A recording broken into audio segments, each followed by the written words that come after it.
Hi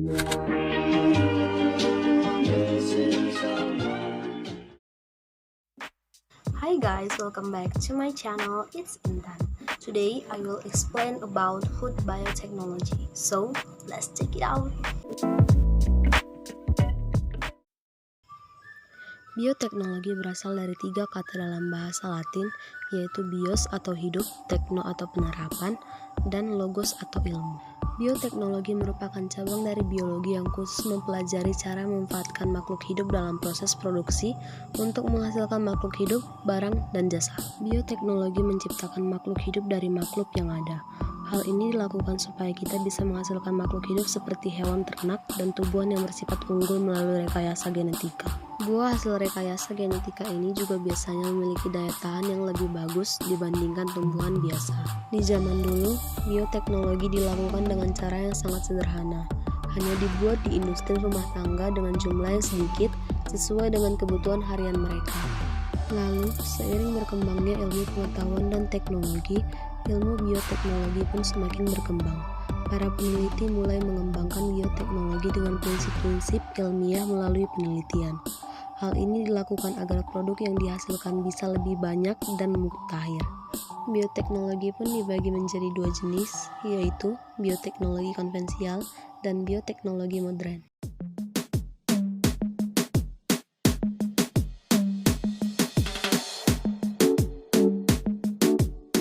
Bioteknologi konvensional merupakan bioteknologi yang menggunakan mikroorganisme sebagai alat untuk menghasilkan produk dan jasa. Biasanya, bioteknologi konvensional menggunakan bakteri dan jamur untuk menghasilkan enzim-enzim tertentu untuk melakukan metabolisme yang menghasilkan produk tertentu.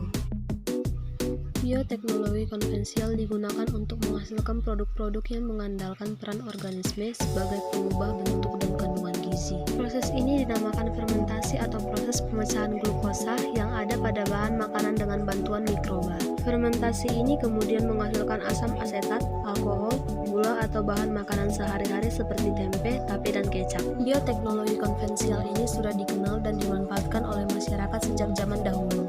Walaupun tanpa sebutan bioteknologi untuk pembuatan alkohol, pembuatan anggur, dan berbagai produk lainnya. Ciri-ciri dari bioteknologi konvensional adalah 1. Menggunakan teknologi sederhana. 2. Biaya yang relatif murah. 3. Tidak dapat menghasilkan sifat organisme yang baru. Produk-produk yang dapat dihasilkan dari bioteknologi konvensional dapat kita lihat dari tabel berikut. Dengan demikian, bioteknologi konvensional merupakan bioteknologi menggunakan teknologi yang sederhana dengan metode yang lebih mudah, namun kualitas produknya sulit dikontrol jika diproduksi dalam jumlah yang besar.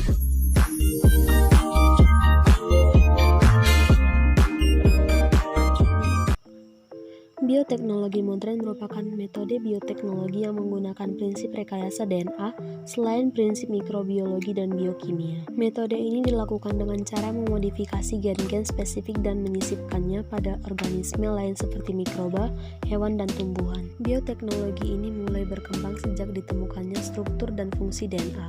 Bioteknologi jenis ini menggunakan mikroba atau makhluk hidup hanya sebagai agen. Oleh karena itu, bioteknologi modern membutuhkan alat dan perlengkapan yang modern dan canggih dalam proses pembuatannya. Salah satu contoh bioteknologi modern ini adalah tumbuhan transgenik. Transgenik terdiri dari kata transfer dan genik, yang artinya dari transgenik adalah memiliki materi genetik atau DNA dari organisme lain. Jadi, tanaman transgenik dibuat dari hasil rekayasa genetika dengan menggabungkan gen tertentu dengan DNA-nya. Hal ini dilakukan biasanya agar suatu tumbuhan pangan memiliki sifat daya tahan yang tinggi terhadap hama dibandingkan tumbuhan yang tidak mendapatkan proses transgenik ini. Tujuan bioteknologi modern adalah untuk mengubah organisme atau menghasilkan jaringan modern. Adapun contoh dari bioteknologi modern adalah sebagai berikut. Contoh yang pertama yaitu bayi tabung yang merupakan hasil fertilisasi secara in vitro. Ovum dan sperma dipertemukan dalam sebuah wadah sehingga terjadi pembuahan. Yang kedua, hormon insulin yang diperoleh melalui teknologi plasmid dalam rekayasa genetik. Yang ketiga, domba doli yang merupakan hasil cloning atau transfer inti sel autosom ke dalam ovum yang telah diambil inti telurnya. Yang keempat, tanaman kebal hama yang telah disisipi gen penghasil senyawa endotoksin. Dengan demikian, bioteknologi modern merupakan bioteknologi yang memanfaatkan rekayasa genetik di samping prinsip mikrobiologi dan biokimia untuk menghasilkan produk dengan sifat yang lebih unggul.